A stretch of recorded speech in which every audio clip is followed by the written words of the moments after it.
পরিষ্কার করেছি, যেটা দল হিসেবে 2 মেয়াদের বেশি কেউ প্রধানমন্ত্রী থাকতে পারবে না, এটি আমাদের দলীয় পজিশন। বাংলাদেশের সংসদের সময়কাল যেহেতু 5 বছর, সেই হিসেবে অন্য অনেকে বলেছে 10 বছরের প্রশ্নে, সেখানে আমরা বৃহত্তর স্বার্থে একমত পোষণ করেছি। 2 মেয়াদ হোক কিংবা 10 বছর হোক, এই জায়গায় আমরা একমত আছি। কিন্তু তারপরেও আমরা ঐক্যমতে পৌঁছাতে পারি না, এটা দুঃখজনক।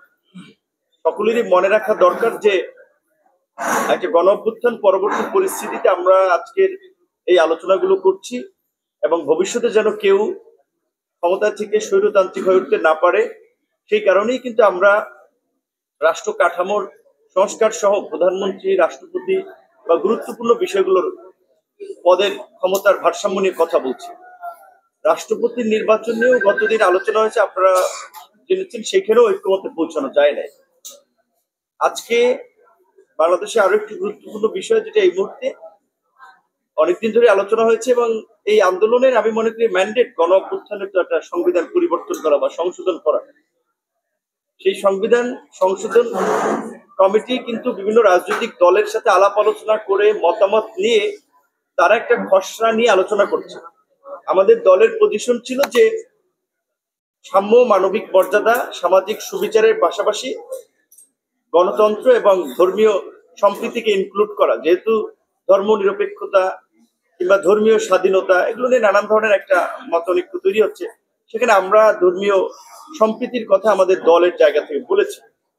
কমিশন অন্যান্য দলগুলোর প্রস্তাবের আলোকে তারা সাম্য, মানবিক মর্যাদা, সামাজিক সুবিচার এবং গণতন্ত্র এইটুকু তারা বিবেচনা করেই কিন্তু তারা আলোচনার শীটে আমাদেরকে দিয়েছেন।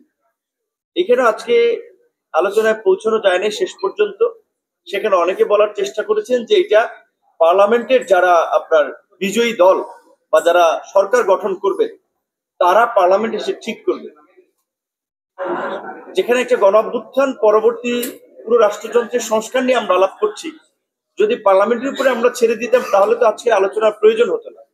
তো জাতীয় ঐক্যমত্যে কমিশন গঠনই তো করা হয়েছে যে রাজনৈতিক দল, নাগরিক সমাজ, বিভিন্ন সংগঠনের মতামত নিয়ে রাষ্ট্র সংস্কারের প্রশ্নে একটা ঐক্যমত করা। সেখানে ঐক্যমত কমিশনের এত অনৈক্য আমার মনে হয় যে আমাদের প্রত্যাশিত নয়। রাজনৈতিক দলের নেতৃবৃন্দ কিংবা যারাই কথা বলেন, প্রেসের সামনে খুব ভালো ভালো কথা বলেন, কিন্তু দেখা যায় ভিতরের আলোচনা আসলে অনেকেই একমত হচ্ছে না, সেটাও কিন্তু আপনারা বিটিভিতে লাইভ দেখছেন।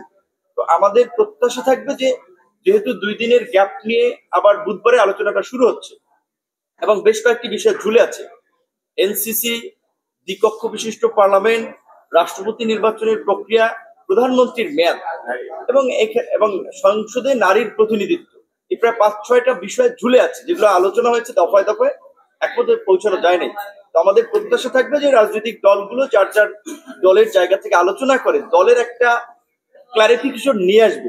এখানে তো দলের বক্তব্যে রিজিড থাকার আসলে বিষয় না, সবার আলাপ আলোচনার সাপেক্ষে জাতীয় ঐক্যের স্বার্থে প্রয়োজনে নিজের অবস্থান থেকে একটু ছাড় দিয়েই তো ঐক্যমতে পৌঁছাতে হবে। এখন এইখানেও বারবার এসে যদি আবার আমাদের আসলে দলের ফোনের অপেক্ষায় থাকা লাগে যে আমাদের দল এটাতে একমত হয় কিনা, তাহলে তো ঐক্যমত কমিশনের মিটিং এ আসলে ফায়দাটা কি, বারবার যদি ওখানে ঝুলে যাচ্ছে। তো আমাদের প্রত্যাশা থাকবে যে অনেকগুলো মিটিং হয়েছে, অন্তত যে বিষয়গুলো ঝুলে আছে সেগুলো সহ প্রয়োজনীয় সংস্কারের জন্য যেন আমরা সবাই যার যার জায়গাতে একটু ছাড় দিয়ে হলেও একটা ঐক্যমতে পৌঁছে, যার মধ্যে দিয়ে আমাদের প্রত্যাশিত আগামী নতুন বাংলাদেশ আমরা দেখতে পাবো। ধন্যবাদ।